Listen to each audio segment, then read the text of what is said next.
Hey guys, my name is David J. Crew, and today I'm going to show you some of the awesome new features that are in Aurora HDR Pro version 1.1, which just came out this week.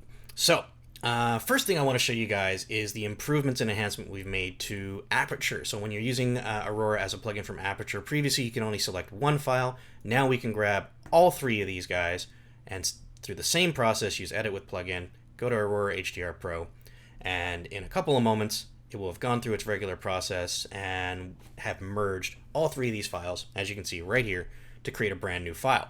So it's kind of awesome, right? That's a brand new feature, and once you're done, it will save a new file just like that. And very, very cool. So same thing with Lightroom. A new feature that we've added here is some people like to work with adjustments. So as you can see, I've made some adjustments here to these files in Lightroom. I've cropped them. I've made a little bit of a lens adjustment.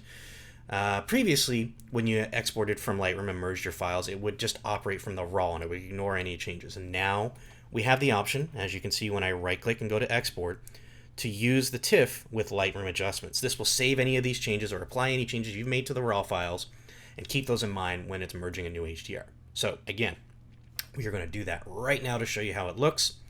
And in just a moment, again, as it's processing, uploading the three images to Aurora HDR Pro, it will open that guy up for us, and we can continue editing right there. So as you can see, we've got these three guys.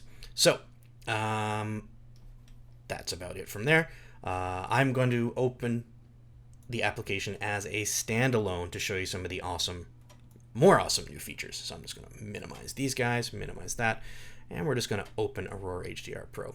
And for the purpose of this, I'm just going to open up our sample image just to make it quick and easy. So we've got these three shots here from Trey, and we have our three options: our alignment, ghost reduction, and chromatic aberration.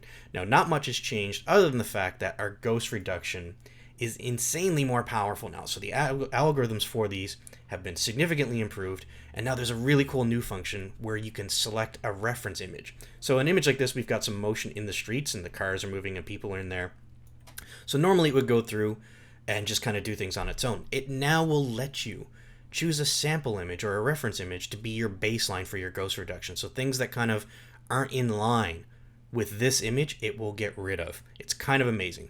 So for this guy, I'm actually going to choose the middle image. Like you can say, you can choose any of your exposures that you prefer to use as your baseline. I kind of stick with the middle of my exposures, and then we'll just hit Create HDR. So that is one of the awesome, really cool new features as well. So while this is loading in, I'll just talk about some of the other new enhancements. Is we've added a lot more raw file support. I won't get into the list because there's way too many to go about, but those will be all on the website, all the new support files for that.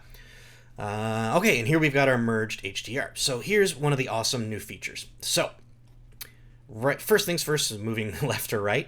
One of the new features we have is our export and share. We've added support to 500px. So before we had all these, these six. Now we've added 500px, and stay tuned. We'll probably be adding more as we go forward with the application. It's kind of great. We've added additional support for zoom. Typically, when you would just double click and hit zoom, it would zoom in right in the middle. Now, if I click over here, it will zoom over here. And if I click over here, it will zoom over here. It's kind of fantastic. Simple things, but it's usability enhancement. It's kind of fantastic that we can do these things now very, very quickly and efficiently. Another great thing we've got is the ability. Now, if I go into actually, I'll show you this right off of the bat. So in the presets, we've added a new section.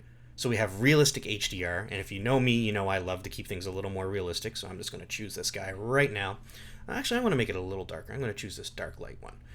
So we've got this preset applied to my main layer. Maybe I want to see how that looks a little bit scaled down. So previously we'd have to work on another layer to adjust our opacity. Now the baseline will always be our merged HDR, and any changes we make, we can use this opacity slider to go back to our beginning. So if we only want to work in one layer, you can, and you can do all of your adjustments right through here. It's kind of fantastic.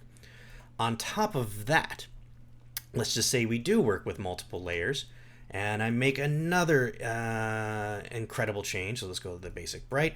From here, we've got this really cool thing where I can actually adjust the opacity of that layer to see what's going on below it. So it's another way to check your preview of your changes without really making some major adjustments and turning the layers off and on entirely. You can do your layer controls right into the sidebar tools here now. So we have our blend modes.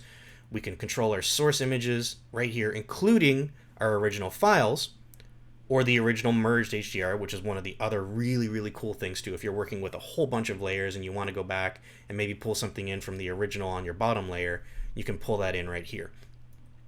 And then also if you use a texture, you can pull that texture map in.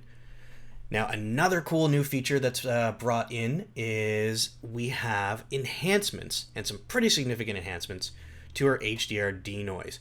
So now we've had a super smooth slider, which will help, well, actually just gives you a lot more power and a lot more control with the noise reduction. This image is already pretty great, so you don't even really need to use it on this guy. But if you want to, I mean, now you have a lot more control and a lot more power at your fingertips with this slider. And one of the last new features that I'm going to talk about today is, and I can't really show you this right now because I don't have any on me, but previously if you wanted to add new, add new presets, you'd have to do them one at a time or import them one at a time by dragging and dropping them into the presets folder. Now we can have preset packs. So we'll have way more information about that on our website soon, and another video coming out for that specifically on how to install and uninstall presets. So stay tuned for that one.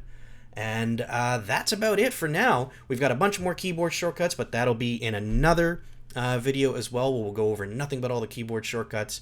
But to just give you an idea what we have here now, we have Option and click to show the details of a mask, and the other one we have is to hold M to show layer effects with 100% mask.